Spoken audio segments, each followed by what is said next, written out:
ഞാൻ കഴിഞ്ഞാണ് ചെയ്ത gummy smile correction without surgery എന്ന വീഡിയോ വളരെ ഇൻഫോർമേറ്റീവ് ആയിരുന്നു ഫീഡ്ബാക്ക്സ് കിട്ടി. അതിൽ കൂടുതൽ ആളുകൾ ചോദിച്ച ചോദ്യവും അതിൻ്റെ ആൻസേഴ്സും ഈ വീഡിയോയിലൂടെ ഷെയർ ചെയ്യാമെന്ന് ഞാൻ ആഗ്രഹിക്കുന്നു. ആദ്യത്തെ ചോദ്യം ഇതായിരുന്നു: ഇത് പുതിയ ടെക്നോളജി ആയതുകൊണ്ട് ഇത് കൂടുതൽ വേദന എടുക്കുന്ന പ്രൊസീജിയറാണോ എന്നായിരുന്നു കൂടുതൽ പേർക്ക് അറിയേണ്ടത്. ഇത് തീർത്തും വേദനരഹിതമെന്ന് പറയാൻ സാധിക്കുകയില്ല. ഇത് സാധാരണ ഒരു പല്ലെടുക്കുന്നതിൻ്റെ 4/1 വേദന ഇതിനുള്ളൂ. ഇതൊരു ലോക്കൽ അനസ്തീഷ്യ ചെയ്യുന്നൊരു പ്രൊസീജിയറാണ്. അത് 2 ദിവസം പെയിൻ കില്ലർ കഴിച്ചാൽ മാറാവുന്നതുള്ളതാണ്. അടുത്ത ചോദ്യം ഇതായിരുന്നു: ഇതൊരു പെർമനൻറ്റ് സൊല്യൂഷനാണോ അതോ താൽക്കാലിക പരിഹാരമാണോ? ഇത് തീർച്ചയായും ഒരു പെർമനൻറ്റ് സൊല്യൂഷനാണ്. ഇത് ഓർത്തോഡോണ്ടിക് ട്രീറ്റ്മെൻറ്റിൻ്റെ ഒരു അഡ്വാൻസ് വേർഷനാണ്. ഓർത്തോഡോണ്ടിക് ട്രീറ്റ്മെൻറ്റ് കഴിഞ്ഞ് റീറ്റൈനേഴ്സ് ഇടുന്ന പോലെ തന്നെ ഈ ട്രീറ്റ്മെൻറ്റും കഴിഞ്ഞ് റീറ്റൈനേഴ്സ് 1 വർഷത്തിന് മുകളിൽ ഉപയോഗിച്ച് കഴിഞ്ഞാൽ ഈ അച്ചീവ് ചെയ്യുന്ന കറക്ഷൻ പെർമനൻ്റ് ആയിട്ട് നിൽക്കും. അടുത്ത ചോദ്യം ഇതായിരുന്നു: ഈ ട്രീറ്റ്മെൻറ്റിന് ഏജ് ലിമിറ്റ് ഉണ്ടോ?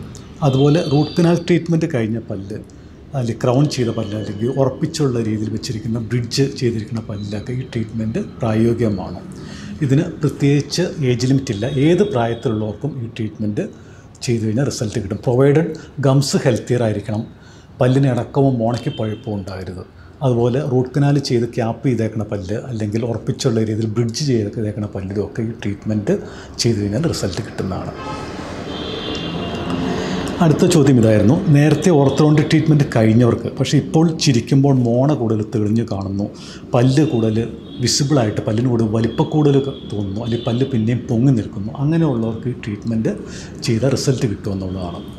തീർച്ചയായിട്ടും റിസൾട്ട് കിട്ടും. അങ്ങനെയുള്ള കേസുകളിൽ സാധാരണ നേരത്തെ ഓർത്തോഡോണ്ടിക് ട്രീറ്റ്മെൻറ്റ് കഴിഞ്ഞ കേസുകൾ മിക്കവാറും അവരുടെ 4 പല്ല് എടുത്തിട്ടുണ്ടായിരിക്കാം.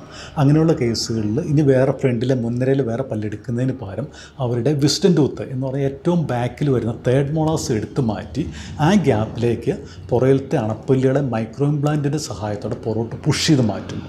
എന്നിട്ട് അവിടെ ക്രിയേറ്റ് ചെയ്യുന്ന ഗ്യാപ്പിലേക്ക് മുൻനിരയിലെ പല്ലുകളെ മോണയോടുകൂടി തന്നെ വളരെ ഈസി ആയിട്ട് കറക്റ്റ് ചെയ്യാവുന്നതാണ്. മോണ ശരിക്കും കാണില്ലാത്ത രീതിയിൽ താഴ്ത്തിയെടുക്കാവുന്നതാണ്. അടുത്ത ചോദ്യം ഇതായിരുന്നു: ഇതിനെന്തെങ്കിലും സൈഡ് എഫക്ട്സോ കോംപ്ലിക്കേഷൻസോ ഉണ്ടോ എന്നുള്ളതാണ്.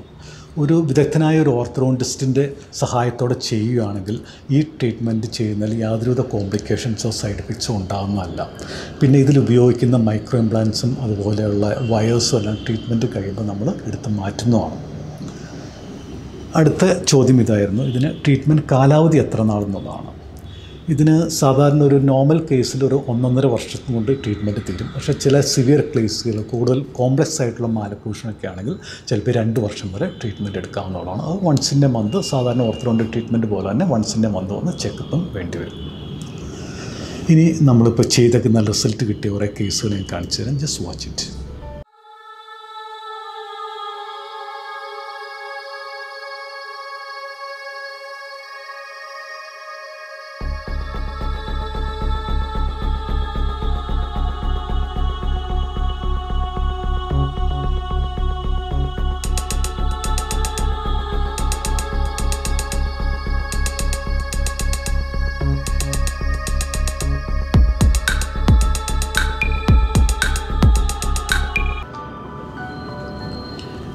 വീഡിയോ വളരെ ഇൻഫോർമേറ്റീവ് ആയിരുന്നു എന്ന് വിചാരിക്കുന്നു. ഇനി നിങ്ങൾക്ക് കൂടുതൽ എന്തെങ്കിലും ക്ലാരിഫിക്കേഷനോ ഡൗട്ടുകളുണ്ടെങ്കിൽ ഈ നമ്പറിൽ കോൺടാക്റ്റ് ചെയ്യാവുന്നതാണ്. Thank you.